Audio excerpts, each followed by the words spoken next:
चरणम शरणम गच्छामि। मैं राधा रमन त्रिपाठी। आज 2 जनवरी 2026। सबसे पहले 3 परमनाथ करते हैं। उसके बाद आज पुत्री के विवाह के लिए यानी कन्या या लड़की के विवाह के लिए माता पिता कैसे पत्र करेंगे उसके बारे में चर्चा करेंगे। लेकिन सबसे पहले 3 परमनाथ।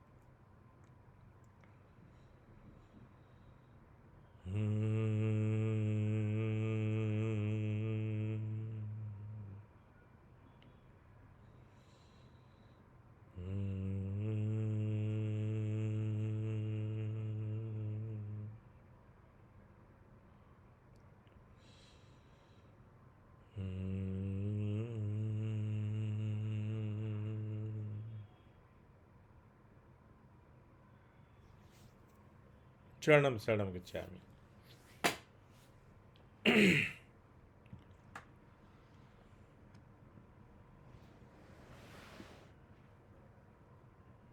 पुत्री का विवाह यानी लड़की का विवाह शादी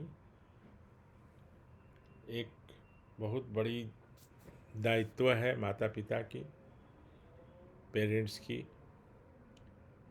तो विवाह ऐसा है कि विवाह और उत्तम विवाह, इसमें 2 शब्द आते हैं, 2 टर्म्स। विवाह होना अलग बात है, उत्तम विवाह होना अलग बात है। विवाह होते ही अनेक प्रकार के संकट शुरू हो जाते हैं। तो इसकी ये आज के दिन की, आज क्या, पहले भी और आज भी और आगे भी भविष्य में भी ये समस्या आती रहेगी। क्योंकि विवाह का होना, अच्छे विवाह का होना एक बहुत बड़ी उपलब्धि है। ये चर्चा होते रहती थी तो परम जी ने इसकी व्यवस्था की है पत्र के द्वारा। पत्र यानी P3Y का P2। तो विवाह करने के लिए, होने के लिए माता पिता को छूट मिली हुई है। जैसे पत्र करने के लिए परम जी ने तीन लोगों को छूट दी है ना। तो एक तो पालतू जानवर के लिए उसमें सभी आ गए, और पेड़ पौधे, बागवानी, बगीचे, सब खेत में उपज उसके लिए, और माता पिता को अपनी पुत्री के विवाह के लिए माता पिता कर सकते हैं। एक और है जो बेहोश व्यक्ति है तो उसके लिए, कोई बेहोश है, रोड पे एक्सीडेंट हो जाता है तो वो तो बेचारा कुछ जानता भी नहीं है, उसको होश भी नहीं है। तो परम जी ने कहा था कि अगर कोई चाहे हम लोगों में से तो पत्र कर सकता है, परम जी इसकी जान बच जाए, अस्पताल जाने तक इसका इलाज हो जाए और इसकी जान न जाए तो उसको उसका लाभ मिलेगा और उसकी जान नहीं जाएगी। तो अभी जो हम बात कर रहे हैं वो है माता पिता को कैसे करना है अपनी पुत्री के विवाह के लिए। विवाह होना अलग है और निर्वाह होना अलग है। विवाह तो होते ही रहते हैं, लेकिन अच्छे से निर्वाह होना, और लड़की वाले लड़के वालों के बीच का संबंध बहुत मधुर रहे, है ना। लड़की विधवा ना हो, विधवा नहीं हो, सेपरेशन नहीं हो। तो सेपरेशन में सब आता है, उसके अनेक कारण हैं। कभी विडो हो जाती है, उसके हस्बैंड मर जाता है तो भी सेपरेशन हो गया, या झगड़ा हो गया, कोर्ट मुकदमा हो गया, वो भी हो जाता है अनेक कारण से, है ना। तो P3Y से जो शादियां होती हैं, विवाह होते हैं, उसमें ये सब समस्याएं नहीं आती हैं। कौन कौन? तो लड़की का सेपरेशन नहीं होता अपने ससुराल पक्ष वालों से, है ना। हस्बैंड की मृत्यु नहीं होती, अंतिम मृत्यु होगी बट ऐसा नहीं है कि लड़की के रहते और हस्बैंड का डेथ हो जाए। निसंतान नहीं होती, निसंतान मतलब कि शादी के बाद बच्चे नहीं हो रहे हैं, ऐसा हो ही नहीं सकता, ऐसा हो ही नहीं सकता। जो शादियाँ पितृवाई से होती हैं, संतान प्राप्ति के लिए अलग से भी पत्र किया जा सकता है। जो जो शादियाँ हो चुकी हैं बिना पितृवाई के लिए और उन्हें संतान की प्राप्ति नहीं हो रही है, तो उन्हें भी संतान की प्राप्ति हो जाती है। और सिर्फ 11 वाक्य से ही, उनको कोई भभूत नहीं खाना, प्रसाद नहीं खाना, किसी का दर्शन नहीं करना, इत्यादि इत्यादि। तो कैसे करेंगे? माता पिता में से कोई अगर दोनों हैं तो दोनों करें। लड़की को भी करना होगा, उसमें खाली 9वां वाक्य जो होगा उसमें थोड़ा चेंज होगा। माता पिता बोलेंगे मेरी पुत्री का विवाह, और लड़की बोलेगी कि मेरा विवाह, है ना। तो मान लिया कि मेरी ही बच्ची की शादी होनी है, तो मैं कैसे करूँगा? तो आप लोग एक बार देखिए, आप लोग को पता है, बट मैं इसको थोड़ा एक्सक्लूसिव बना रहा हूँ विवाह के लिए।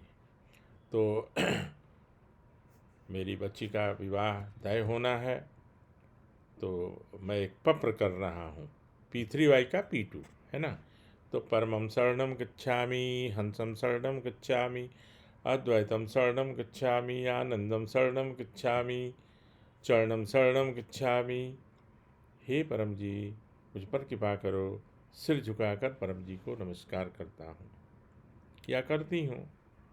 मेरी पुत्री का विवाह सुयोग्य वर से यथा शीघ्र हो और वैवाहिक जीवन सुखमय हो। दोनों पक्षों में, वर वधु पक्षों में मधुरता बना रहे, किसी तरह का कोई मतभेद न हो। इच्छा पूर्ण होते ही पकड़ में कुछ रुपए परम जी को दूंगा। इच्छा पूर्ण होते ही पकड़ में कुछ नए व्यक्तियों को किसी भी माध्यम से P3Y सिखाऊंगा या सिखाऊंगी। अब क्या है कि अब इसमें और भी कई वाक्य जोड़े जा सकते हैं, कम से कम खर्चे में हो जाए। मेरी बेटी को या मेरी पुत्री को लड़के वाले रिजेक्ट ना करें। क्या होता है कि मेरी बच्ची में सब गुण है, पढ़ी लिखी, लेकिन लड़के वाले भी तो विचित्र हैं लोग। वो आएंगे और कुछ ना कुछ उसमें त्रुटि निकालेंगे, कोई ना कोई बहाना बनाएंगे, मुझे ये चाहिए, मुझे ये चाहिए, अंडरस्टूड है कि ये तो मिलेगा ही, वो तो मिलेगा ही, दहेज। तो P3Y से कम, ठीक है, दहेज जो है, जो प्रथा है, मैं विरोधी हूँ, लेकिन अगर किसी को लेना देना है तो कम से कम में होगा। विवाह संपन्न अच्छे तरीके से होगा, बिना विघ्न बाधा के। उसके लिए फिर बाद में अलग से पत्र किया जाएगा। अभी है कि पुत्री का विवाह अच्छा रिश्ता हो जाए। पहले अच्छा रिश्ता होना बहुत इम्पोर्टेंट है, और फिर विवाह के लिए तो और बहुत सारी बातें हैं जिसके लिए भी पत्र करना चाहिए। तो माता पिता करेंगे 9वें वाक्य में मेरी पुत्री का विवाह सुयोग्य वर से। अब सुयोग्य वर में क्या है कि उसके लिए जो सूटेबल है वहाँ उसकी शादी हो जाएगी।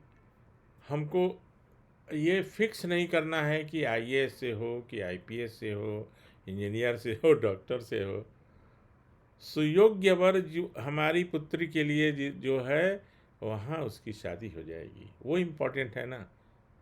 हमारे पास तो बहुत लोग ऐसे आते हैं, बहुत झगड़ा लोगों में है, और झगड़ा कैसे उसको निपटाया जाए, तो इसमें अनेक बातें होंगी। एक तो उत्तम विवाह होगा, वर वधु पक्ष के लोग में एक अच्छा रिश्ता रहेगा, पुत्री निसंतान नहीं होगी, और पति पत्नी अच्छा जीवन बिताएंगे। कम खर्चे में विवाह होगा, विवाह के दौरान किसी प्रकार की कोई दुर्घटना नहीं होगी, बहुत सारी बातें होंगी। एक छोटा सा एक अनुभव है। परम जी के साथ मैं धर्मशाला से आ रहा था, परम जी के साथ धर्मशाला से आ रहा था। ऊना में गाड़ी का मेरा एक्सीडेंट भी ऐसा हुआ जिसमें मेरी गलती नहीं थी। मैं नीचे उतर रहा था और एक बस थी। बस जो है एक ट्रैक्टर को ओवरटेक करने में, पहाड़ी में वैसे करना नहीं चाहिए, पता नहीं कैसा बस वाला था। मैं तो अपनी लेफ्ट साइड से जा रहा था और अब हमको, मेरे को जगह नहीं थी कि मैं, बाईं तरफ तो पहाड़ थे और दाहिनी तरफ बस था, तो हेड ऑन हुआ मतलब कि मेरी गाड़ी से बस की टक्कर ज़बरदस्त हुई। ज़बरदस्त ऐसी हुई कि गेट, आगे का ग्रिल, बम्पर सारे वो बाहर, माने रोड पे, सड़क पे आ गए। खैर, परम जी की जो वाणी और परम जी की कृपा, मुझे चींटी काटने जैसा भी मुझे चोट नहीं लगी। लेकिन जो गाड़ी की मेरी स्थिति थी, मेरे पास है, फोटोग्राफ्स भी हैं उसके। ये ऊना की बात मैं बता रहा हूँ, हिमाचल प्रदेश में ही ऊना है। सुमन महाजन हैं, उनके यहाँ से वापस आ रहा था, परम जी के साथ गया था मैं वहाँ दिल्ली से अपनी गाड़ी से। अम्बू भी थी, पत्नी भी। तो वहाँ पुलिस वाला आया, पुलिस वाला भी परम जी का ही शिष्य निकला। फिर वहाँ से हम लोग गाड़ी को किसी तरह से वहाँ ऊना में ऐसा कुछ किया गया कि चंडीगढ़ तक पहुँच जाए। तो मुझे जहाँ लाना था, और मैं जो कहना चाह रहा हूँ, चंडीगढ़ में कैलाश पटियाल हैं, परम जी के शिष्य हैं, और उनके यहाँ ही रात में रुकना था। हम लोग रुके वहाँ, तो परम जी कहे कि देखो, बाहर से जो दिखता है वो ऐसा नहीं है कि मैंने, जैसे पति पत्नी दो आए थे, तो पति पत्नी आए तो परम जी के कमरे में अकेले थे वो लोग, उन लोगों ने बातें की और हम लोग बाहर थे। तो लेकिन परम जी सब बता देते थे कि क्या है क्या नहीं, उनकी मर्जी, उनकी कृपा, जो भी था उन्होंने बताया। उन्होंने बताया कि देखो, ये जो दो आए थे, ऊपर से तो कोई नहीं कहेगा कि इन दोनों में झगड़ा है, दोनों पति पत्नी, लेकिन भयानक झगड़ा इन लोगों में है, इन लोगों में भयानक झगड़ा है। तो कैसे निपटाया जाए, कैसे निपटाया जाए, तो उसी के लिए तो हम लोग के बीच भी ऐसे लोग हैं, देखने में लगता है कि सब ठीक है, लेकिन सब कुछ ठीक नहीं रहता। 2 मिनट और समय लूँगा आपका। धर्मशाला का भी जो प्रयोजन था जाने का, वैसे तो वहाँ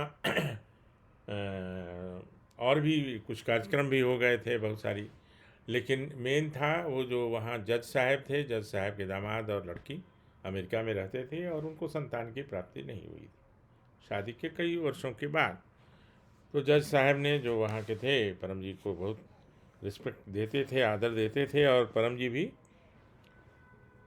चाहते थे कि उनसे मिलूं। तो हम लोग सब गए थे और वहाँ पे संतान प्राप्ति के लिए बहुत देर तक उनके यहाँ, ऊंचाई पर उनका था, नीचे सड़क थी। हम तीनों लोग गए थे, हम, परम जी और अम्बू, और बेटी दामाद उनके अमेरिका से आए हुए थे। तो उत्तम संतान चाहिए, उत्तम संतान की प्राप्ति तो हो जाएगी, नो इशू। तो उसके लिए 1 नंबर से लेके 100 नंबर तक की कैसा संतान चाहिए, चलता रहा चलता रहा। अंत में परम जी ने कहा कि भाई, महीने में $1 पकड़ में दोगे? तो मेरे सामने की बात है, उनके दामाद ने क्या बोला, ये तो बंधन हो जाएगा परम जी। तो बोले ठीक है, तो फिर तुम्हें संतान नहीं चाहिए। क्यों चाहिए तुमको संतान, संतान क्यों चाहिए? तो खैर, संतान की बात बाद में, पहले उत्तम विवाह। तो उत्तम विवाह तो होगा ही, हम लोगों ने कई लोगों को सिखाया है और अनेक लोगों को, बहुत बढ़िया, बोकारो में तो कई लोगों को उत्तम परिवार, उत्तम विवाह, सब कुछ अच्छा हुआ है। तो ये लोगों को बताइएगा, ये हमेशा ये चलता रहेगा। लड़के की शादी, लड़की की शादी, इसमें लड़के के लिए भी हो सकता है, लड़की के लिए भी, सिर्फ बच्ची की शादी नहीं। किन्हीं को पुत्र है, पुत्र के लिए अच्छी बहू भी चाहिए, वो भी एक समस्या है, नहीं तो कुछ से कुछ होता रहा, पूरा परिवार बिखर जाता है। तो मेरे विचार से आप लोगों को बताइए, तो शादी के लिए 11 वाक्य ही बोलना है। 11 वाक्य में 9वें में माता पिता बोलेंगे मेरी पुत्री का विवाह, और लड़की बोलेगी मेरा विवाह उत्तम सुयोग्य वर से यथाशीघ्र हो जाए और मेरा वैवाहिक जीवन सामान्य और सुखमय रहे। तो आज का ये जो वीडियो है विवाह के लिए समर्पित है, बच्ची की शादी के लिए। इसको किया जाए, लोगों को बताया जाए, और फिर कल दूसरे टॉपिक पे मैं आपसे बात करूँगा। तो अभी विदा लेता हूँ। चरणम शरणम गच्छामि।